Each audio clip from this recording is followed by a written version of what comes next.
ಬೆಂಗಳೂರು ದಕ್ಷಿಣ ಲೋಕಸಭಾ ಕ್ಷೇತ್ರದ ಚುನಾವಣಾ ಪ್ರಚಾರ ಬಿರುಸಿನಿಂದ ನಡೀತಾ ಇದೆ. ವಿಜಯನಗರ ವಿಧಾನಸಭಾ ಕ್ಷೇತ್ರ ವ್ಯಾಪ್ತಿಯಲ್ಲಿ ಕಾಂಗ್ರೆಸ್ ಅಭ್ಯರ್ಥಿ ಸೌಮ್ಯ ರೆಡ್ಡಿ ಅವರು ಬಿರುಸಿನ ಪ್ರಚಾರ ಮಾಡ್ತಾ ಇದ್ದಾರೆ. ಖುದ್ದು ಅವ್ರನ್ನೇ ಮಾತಾಡ್ತಾ ಹೋಗೋಣ ಬನ್ನಿ. ಮೇಡಮ್, ವಿಜಯನಗರ ವಿಧಾನಸಭಾ ಕ್ಷೇತ್ರದಲ್ಲಿ ಬಿರುಸಿನ ಪ್ರಚಾರ ಮಾಡ್ತಾ ಇದ್ದೀರಿ, ಹೆಂಗಿದೆ ಮೇಡಮ್ ಮತದಾರರ ರೆಸ್ಪಾನ್ಸ್? ಮತದಾರರ ರೆಸ್ಪಾನ್ಸ್ ಬಹಳ ಚೆನ್ನಾಗಿದೆ, ಅದ್ಭುತವಾಗಿದೆ. ನೀವೇ ನೋಡ್ಕೊಂಡು ಬರ್ತಿದ್ದೀರಿ. ಬೆಳಗ್ಗಿಂದ ಒಂದು ಹಬ್ಬದ ವಾತಾವರಣ ಇದೆ, ಸಂಭ್ರಮ ಇದೆ. ಇಲ್ಲಿ ನಮ್ಮ ವಿಜಯನಗರ ಹಿರಿಯ ಮುಖಂಡರು, ಶಾಸಕರು, ಮಾಜಿ ಮಂತ್ರಿಗಳಾದಂತಹ ಶ್ರೀ ಕೃಷ್ಣಪ್ಪ ಸರ್ ಅವರ ನೇತೃತ್ವದಲ್ಲಿ ಶ್ರೀ ಪ್ರದೀಪ್ ಅವರು, ನಿನ್ನೆ ನಮ್ಮ ಗೋವಿಂದರಾಜ್ ನಗರದಲ್ಲೂ ಸಹ ಬಹಳ ಭರ್ಜರಿಯಾಗಾಯ್ತು. ಇವತ್ತು ನಾನು ಮತ್ತೆ ನಮ್ಮ ಸಾರಿಗೆ ಸಚಿವರು ರಾಮಲಿಂಗಾರೆಡ್ಡಿ ಅವರು ಇವತ್ತು ಬಂದಿದ್ದೀವಿ. ಎಲ್ಲ ನಮ್ಮ ನಗರ ಪಾಲಿಕೆ ಸದಸ್ಯರು, ಎಲ್ಲ ನಮ್ಮ ಕಾಂಗ್ರೆಸ್ ಮುಖಂಡರು, ವಿಶೇಷವಾಗಿ ಎಲ್ಲ ಮತದಾರರು ಎಲ್ಲ ಮನೆಯಿಂದ ಹೊರಗಡೆ ಬಂದಿದ್ದಾರೆ. ಅಂಗಡಿಗಳಿಂದ ರೋಡಲ್ಲಿ ಮಾತಾಡಿಸಿದ್ದಾರೆ, ನಮಸ್ಕಾರ ಮಾಡ್ತಿದ್ದಾರೆ, ನಿಮಗೆ ಆಶೀರ್ವಾದ ಮಾಡೋದು ಅಂತ ಹೇಳ್ತಿದ್ದಾರೆ. ನಿಜವಾಗ್ಲೂ ಎಲ್ಲರ ವಿಶ್ವಾಸ, ಆಶೀರ್ವಾದ ನಾನು ಚಿರಋಣಿಯಾಗಿರ್ತೀನಿ ಅಂತ ನಾನು ಹೇಳಕ್ ಬಯಸ್ತೀನಿ. ಈಗ ರಾಜ್ಯದಲ್ಲಿ ನಿತ್ಯ ಸರ್ಕಾರ ಇದೆ, ಗ್ಯಾರಂಟಿ ಯೋಜನೆಗಳ ಕುರಿತಂತೆ ಸಾಕಷ್ಟು ಚರ್ಚೆ ಆಗ್ತಾ ಇದೆ. ಹಂಗಾಗಿ ಇದು ತಮ್ಮ ಗೆಲುವಿಗೆ ಯಾವ ರೀತಿ ಪೂರಕವಾಗುತ್ತೆ ಮೇಡಮ್ ಗ್ಯಾರಂಟಿ ಯೋಜನೆಗಳ ಕುರಿತಂತೆ? ಸರ್, ಈಗ 2013ರಲ್ಲೂ ಸಹ ನಮ್ಮ ಕಾಂಗ್ರೆಸ್ ಸರ್ಕಾರ ಇಲ್ಲಿ ರಾಜ್ಯದಲ್ಲಿ ಇತ್ತು.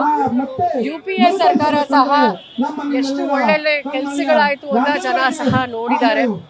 ಸೊ ಹಾಗಾಗಿ ಈಗ 10 ವರ್ಷಗಳಲ್ಲಿ ಕೇಂದ್ರದಲ್ಲಿ ಬಿಜೆಪಿ ಏನೇನೋ ಅವರು ಆಶ್ವಾಸನೆಗಳು ಕೊಡ್ತಾ ಇದ್ರು. 2 ಕೋಟಿ ಕೆಲಸ ಇರ್ಬೋದು, MSP ಡಬಲ್ ಮಾಡ್ತೀನಿ ಅಂತ ಹೇಳಿದ್ರು. ಈ ರೀತಿ ಹಲವಾರು ಆಶ್ವಾಸನೆಗಳನ್ನು ಜನರು ಬಹಳ ನಿರೀಕ್ಷೆ ಇಟ್ಕೊಂಡಿದ್ರು.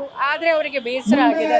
ಈಗ ಜಸ್ಟ್ 10 ತಿಂಗಳಲ್ಲಿ ಇಲ್ಲಿ ಕಾಂಗ್ರೆಸ್ಸಿನ ಸರ್ಕಾರ ಮಾಡಿ ತೋರಿಸಿದೆ ಅಂತ ಜನರಿಗೆ ಕಾಂಗ್ರೆಸ್ನ ಮೇಲೆ ವಿಶ್ವಾಸ ಬಹಳ ಹೆಚ್ಚಿದೆ. ಯಾಕಂದ್ರೆ ನೋಡಿ, ವಿಶೇಷವಾಗಿ ಮಹಿಳೆಯರಾಗಿರ್ಬೋದು, ಯುವಕರಾಗಿರ್ಬೋದು, ಪ್ರತಿಯೊಬ್ಬರಿಗೂ ಅಷ್ಟೇ ಆರ್ಥಿಕವಾಗಿ ಕೈ ಬಲಪಡಿಸೋ ಅಂತ ಒಂದು ಈ 5 ಗ್ಯಾರಂಟಿಗಳು ಜನ ಎಲ್ಲರೂ ಒಪ್ಪಿಕೊಂಡಿದ್ದಾರೆ. ಮನೆ ಮಾತಾಗಿದೆ.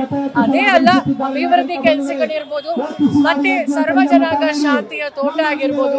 ಇನ್ನು 4 ವರ್ಷ ನಾವು ಎಲ್ಲರೂ ಒಟ್ಟಿಗೆ ಕರ್ಕೊಂಡು ಎಲ್ಲ ನಮ್ಮ ಇಡೀ ರಾಜ್ಯದಲ್ಲಿ, ಬೆಂಗಳೂರಲ್ಲಿ ನಮ್ಮ ಇಲ್ಲಿ ಕಾಂಗ್ರೆಸ್ ಅಲೆ ಇದೆ ಅಂತ ಹೇಳಿದ್ರೆ ತಪ್ಪಾಗಲಾರದು. ನಮ್ಮ ದೇಶದಲ್ಲೂ ಸಹ ಒಂದು ಇಂಡಿಯಾ ಅಲಯನ್ಸ್ ಬರುತ್ತೆ ಅಂತ 100% ಗ್ಯಾರಂಟಿ ಇದೆ ಸರ್. ಈಗ ಕಳೆದ ಬಾರಿ ಇದ್ದಂತ ಸಂಸದರು ಇಲ್ಲಿ ಜನರಿಗೆ ಸಿಗ್ತಾ ಇರ್ಲಿಲ್ಲ, ಈ ಕುರಿತಂತೆ ಏನಾದ್ರು ಮತದಾರರು ಮಾತಾಡ್ತಾರ? ಹೌದು ಸರ್, ನಾನು ಎಲ್ಲಿ ಹೋದ್ರು ಅದೇ ಹೇಳ್ತಿದ್ದಾರೆ. ಕಳೆದ ಬಾರಿ ಗೆದ್ದು ಹೋದವರು ಈಗ ಮತ್ತೊಮ್ಮೆ ಈಗ 5 ವರ್ಷ ಆದ್ಮೇಲೆ ಈಗ ಕಾಣಿಸ್ಕೊತಿದ್ದಾರೆ. ಯಾವ ಇದರಿಂದ ಏನ್ ಕೆಲಸ ಮಾಡಿ ಅವರು ಮತ ಕೇಳ್ತಿದಾರೋ ನಮಗೂ ಗೊತ್ತಿಲ್ಲ. ನಾವು ಕಚೇರಿಗೆ ಹೋದ್ರೆ ಸಿಗ್ತಿರ್ಲಿಲ್ಲ. ಇದು ಕಷ್ಟ ಸುಖ, ಮದುವೆ ಇರ್ಬೋದು, ಮುಂಚೆ ಇರ್ಬೋದು, ಸಾವಿರ್ಬೋದು, ನಮ್ ಜೊತೆ ಇರ್ಲಿಲ್ಲ. ಆಮೇಲೆ ಅದಕ್ಕಿಂತ ಮುಖ್ಯವಾಗಿ ನಮ್ಮ ಕನ್ನಡಿಗರ ಧ್ವನಿಯಾಗಿ ಅವರು ಪಾರ್ಲಿಮೆಂಟ್ ಅಲ್ಲಿ ಇರ್ಬೇಕಾಗಿತ್ತು. ನಮ್ಮ ಅನುದಾನ ಇರ್ಬೋದು, ನಮ್ಮ ಎಲ್ಲ ಈ ಮೇಕೆದಾಟು ಇರ್ಬೋದು, ಆಮೇಲೆ ವಿಶೇಷವಾಗಿ ಎಲ್ಲ ಈ ಪ್ರಾಜೆಕ್ಟ್ಸ್, ಮೆಟ್ರೋ, ಈ ಸಬರ್ಬನ್ ರೈಲು, ಅದೆಲ್ಲ ನಿಜವಾಗ್ಲೂ. ಆಮೇಲೆ ಈ ಬ್ಯಾಂಕು ಠೇವಣಿಗಾರರದು ಸಮಸ್ಯೆಗಳು, ಇದೆಲ್ಲ ಅವರ ಜೊತೆ ನಿಂತ್ಕೋಬೇಕಾಗಿತ್ತು, ಅವರು ಧ್ವನಿಯಾಗಿರ್ಬೇಕಾಗಿತ್ತು, ಹೋರಾಟ ಮಾಡಬೇಕಾಗಿತ್ತು. ಅವರು ವಿಫಲರಾಗಿದ್ದಾರೆ. ಹಾಗಾಗಿ ನಾವು ನಿಮ್ಮನ್ನ ಒಬ್ಬ ಶಾಸಕಿಯಾಗಿ ನಾವು ನೋಡಿದ್ದೀವಿ. ನೀವು ಜನರ ಜೊತೆ ಸ್ಪಂದಿಸ್ತೀರಿ, ಕೆಲಸ ಮಾಡ್ತೀರಿ, ಕಷ್ಟ ಸುಖ ಭಾಗಿಯಾಗಿರ್ತೀರಿ. ಆಮೇಲೆ ಏನು ಅನ್ಯಾಯ ಆದರೂ ಸಹ ಯಾವುದೇ ಸರ್ಕಾರ ಆಗಲಿ, ಹಿಂದೆ ಬಿಜೆಪಿ ಸರ್ಕಾರ ಆಯಿತು, ನೀವು ಪ್ರತಿಭಟನೆ ಮಾಡ್ತಾ ಇದ್ರಿ, ಅಸೆಂಬ್ಲಿಯಲ್ಲಿ ಮಾತನಾಡ್ತಾ ಇದ್ರಿ. ಅದು ಕೆಲಸ ಆಗೋವರೆಗೂ ನೀವು ಸುಮ್ಮನೆ ಇರ್ತಿರಲಿಲ್ಲ ಅಂತ ಹೇಳಿ ಎಲ್ಲರೂ ಆಶೀರ್ವಾದ ಮಾಡ್ತಿದ್ದಾರೆ. ಕಡೆಯದಾಗಿ ತಾವು ಗೆಲುವಿನ ವಿಚಾರ ಕುರಿತಂತೆ ಮೇಡಮ್, ತಮ್ಮ ಗೆಲುವಿನ ಬಗ್ಗೆ ಎಷ್ಟು ಕಾನ್ಫಿಡೆಂಟ್ ಇದ್ದೀರಾ ಮೇಡಮ್? 100% ಸರ್. ಇಡೀ ನಮ್ಮ ಬೆಂಗಳೂರು ದಕ್ಷಿಣ ಲೋಕಸಭಾ ನಾವು ಮೂಲೆ ನಾವು ಹೋಗಿ ಬಂದಿದ್ದೀವಿ. ಈಗ ಲಾಸ್ಟ್ 1 ವಾರ ಒಂದೊಂದು ವಿಧಾನಸಭಾ ಕ್ಷೇತ್ರ ಈ ರೀತಿ ಒಂದು ರ್ಯಾಲಿ ಮೂಲಕ ಪ್ರತಿಯೊಂದು ವಾರ್ಡು ನಾವು ತಲುಪಕ್ಕೆ ನಾವು ಪ್ರಯತ್ನ ಮಾಡ್ತಾ ಇದ್ದೀವಿ. ಇವತ್ತು ಲಾಸ್ಟ್ ಈಗ ಜಯನಗರ ಎಲ್ಲ ಕಡೆ ನಿಜವಾಗ್ಲೂ ರೆಸ್ಪಾನ್ಸ್ ತುಂಬಾ ಚೆನ್ನಾಗಿದೆ. ಜನ ಏನಂತ ಹೇಳ್ತಿದ್ದಾರೆ ಅಂದ್ರೆ ಇದು ನಿನ್ನ ಎಲೆಕ್ಷನ್ ಅಲ್ಲಮ್ಮ, ಇದು ನಮ್ಮ ಎಲೆಕ್ಷನ್. ಮುಂದೆ ನಮಗೆ ಅಭಿವೃದ್ಧಿ ಆಗ್ಬೇಕು, ಕೈಗೆ ಸಿಗುವಂತ ಒಬ್ಬ ಜನಪ್ರತಿನಿಧಿ ನಮಗೆ ಬೇಕು.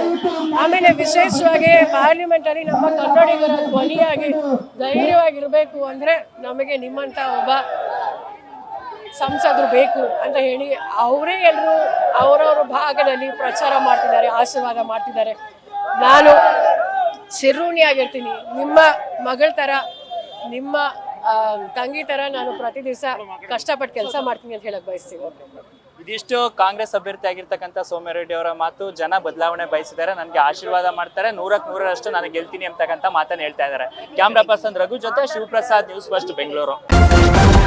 ನ್ಯೂಸ್ ಫಸ್ಟ್ ನಿರ್ಭೀತಿಯಿಂದ ನಿಮ್ಮ ಪರವಾಗಿ.